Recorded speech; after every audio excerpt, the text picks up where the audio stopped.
notícias.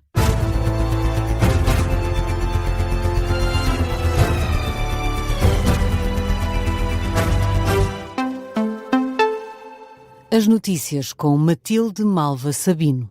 A posição do Irão mantém-se inalterada nas negociações com os Estados Unidos e trava os progressos, é o que revelam fontes da mediação ao Wall Street Journal, apesar do otimismo de Donald Trump, que justificou a suspensão dos ataques planeados para esta terça-feira com supostos avanços diplomáticos.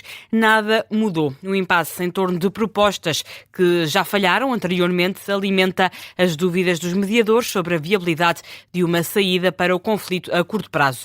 O Irão continua em desacordo com as exigências norte-americanas em relação ao fim definitivo do programa nuclear e também não abdica de exigir o fim dos combates, compensações financeiras pelos danos da guerra e o controle sobre o Estreito de Hormuz.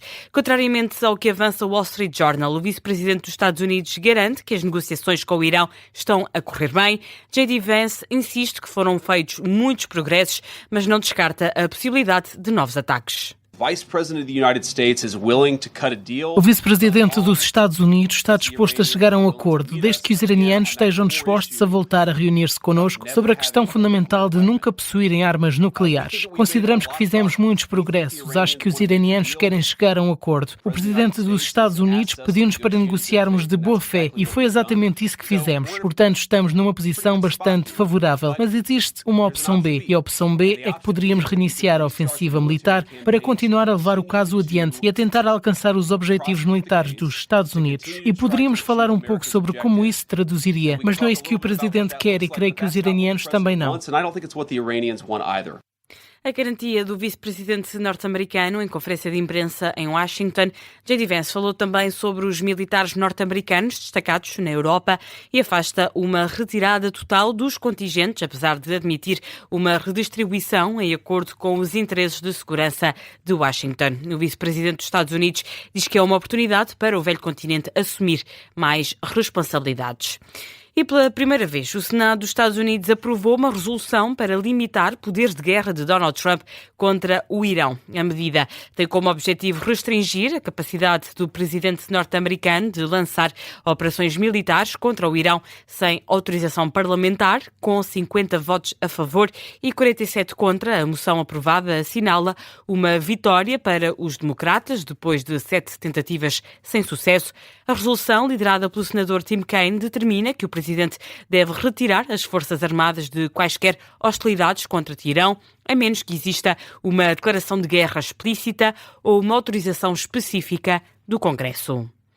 O secretário-geral do PS rejeita acompanhar o Partido Comunista e o Bloco de Esquerda numa comissão de inquérito sobre o uso da base das lajes, mas insiste no pedido de explicações ao Ministro dos Negócios Estrangeiros no Parlamento a propósito das declarações do secretário de Estado norte-americano.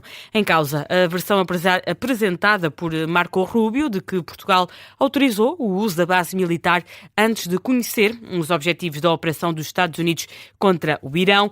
Em entrevista esta noite ao canal Now, José Luís Carneiro acusa Paulo Rangel de nervosismo na resposta a estas dúvidas. Considerando que países aliados de Portugal, o Reino Unido, a Alemanha, a França e a Itália atuaram de forma diferente daquela que foi a atuação do governo português, o Partido Socialista tem um dever, porque aquilo que nos foi transmitido não corresponde àquilo que foi transmitido pelo secretário de Estado norte-americano. Qual é o dever do Partido Socialista? Exigir o escrutínio no Parlamento, nomeadamente na Comissão dos Negócios Estrangeiros. Passa por uma comissão de inquérito? No nosso entender, não é necessário uma comissão de inquérito, porque é normal, é regular que o Ministro dos Negócios Estrangeiros responda às perguntas que lhe são feitas pelos deputados.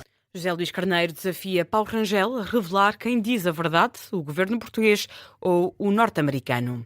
Ainda nesta entrevista ao Now, Carneiro confirmou que o PS vai votar contra a proposta laboral do governo na generalidade. O líder socialista afirma que é preciso ajustar os termos da lei do trabalho, mas não nas condições apresentadas. Eu queria ser claro, mas nós votaremos contra na generalidade na proposta que o governo apresentou na Assembleia da República, como já disse, mas temos uma proposta global, que é uma proposta que recupera o que foi feito, o acordo de médio prazo de melhoria de rendimentos, de salários e da competitividade. Todos reconhecemos que temos de ter uma economia mais produtiva, que crie mais riqueza, que pague melhores salários. José Luís Carneiro admite ajustes à lei do trabalho ligados à transição digital e à inteligência artificial.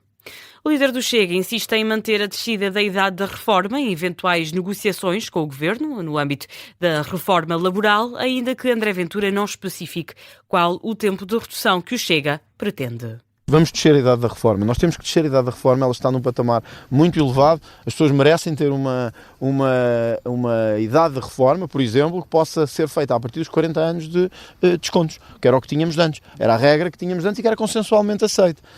Uma linha vermelha para André Ventura, que esclarece que travar a subida da idade da reforma este ano não basta para mudar o sentido de voto em relação à reforma laboral. O Ministro da Economia e da Coesão recusa constrangimentos no turismo em Portugal por causa do aumento do preço dos combustíveis.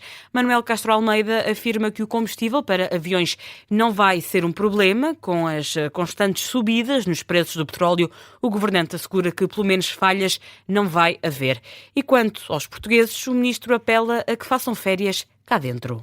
Com os dados que nós temos hoje, não será um problema a componente do turismo por causa do efeito do combustível dos aviões.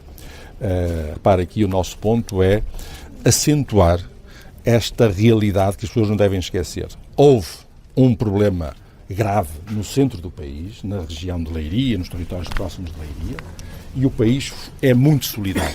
Na hora de fazer escolhas, apelamos a que o país se lembre de que é solidário e que esta região precisa mais do que as outras. Relativamente ao poder de compra dos portugueses, com este aumento de preços, o ministro Manuel Castro Almeida lembra que cada um faz as férias que pode fazer. O risco de pobreza em Portugal desceu pelo segundo ano consecutivo em 2025. No entanto, os números ainda são alarmantes, ainda atinge mais de 1.600.000 pessoas. São dados do relatório Portugal Balanço Social, que vai ser apresentado esta quarta-feira. O risco de pobreza desceu para 15,4%, menos 1,2 pontos percentuais face a 2024, continuando a trajetória de descida iniciada em 2023. O documento revela ainda que os grupos mais vulneráveis são os desempregados, famílias monoparentais e pessoas com menor escolaridade. Mas em relação ao futuro e com o aumento do custo de vida, é provável que os portugueses comecem a fechar os cordões à bolsa, explica uma das autoras do relatório, Susana Peralta. O rendimento real diminui por causa da inflação e, portanto, se calhar vais ver menos pessoas a responder que conseguem gastar algum dinheiro consigo próprio, menos pessoas a dizer que consomem proteínas em dias alternados, menos pessoas a dizer que têm capacidade económica para convidar amigos e conhecidos e familiares a casa para alguns eventos sociais pontuais. Susana Peralta, também comentadora da Rádio Observador, não antevê números risonhos para os próximos anos. Se houver uma contração da economia, é muito difícil que a pobreza não aumente. Se houver uma desaceleração da economia, que é o cenário mais provável neste momento, o que pode vir a acontecer é que a pobreza não diminua a um ritmo tão acelerado. Agora, de facto, a inflação ela vai refletir-se mais diretamente e rapidamente nas medidas de privação do que propriamente na medida de pobreza. Susana Peralta, em declarações à Rádio Observador. O relatório do Balanço Social 2025 é uma iniciativa da Fundação La Caixa, BPI e Nova SBE. É Tuga ou Nada, assim se chama a música de apoio à seleção portuguesa de futebol no Mundial deste ano. Foi apresentada esta terça-feira, dia em que foram também conhecidos os convocados de Roberto Martínez. Sam da Kid criou a música e convocou Ricardo Lopes, 4 rappers, para criar a letra e dar voz a esta canção. Yeah! É tudo ou nada! Bora! É Tuga ou Nada. É este o mote que dá nome ao tema oficial de apoio à seleção. Sam da Kid fez de selecionador nacional e convocou 4 rappers para entrar em campo. Chamei o Papillon, chamei o Bispo, o Sir Scratch E o G-Sun, Como qualquer selecionador, explica as decisões e admite que outros nomes também encaixariam na tática definida. eu sabia que queria dois rappers e alguém no refrão. Neste caso o G-Sun também ficou no refrão e num dos versos, num dos pequenas partes. Se houvesse para esse quinto e ocupar-se do refrão de verso, seria o Plutónio. G-Sun, que ficou encarregue do refrão orlhudo, recorre ao passado para projetar o futuro. Acho que é incrível, mano. Eu estou-me a lembrar agora do Euro de 2016, em que fomos campeões. Estou-me a lembrar e é tipo, claro que daqui a 10 anos, mano, eu quero que os meus putos, os filhos do Scratch se lembrem, eles escreveram aquela cena. Dada como a música que fez Portugal ganhar o Mundial. Com as expectativas em alta, Sir Scratch lança um desafio. Eu já imagino a cantarmos esta música na final. Agora já fizemos a nossa parte. Agora o desafio que a gente faz aos jogadores é nós queremos cantar, seja no balneário ou assim com a equipa, na final. A caminhada da Seleção das Quinas começa já a 17 de junho. Até lá, cabe-nos a nós decorar este hino de apoio.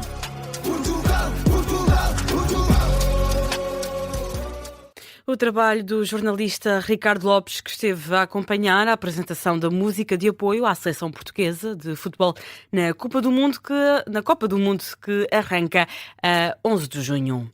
E foi a notícia de fecho deste jornal. A informação volta às 2h30. Até já.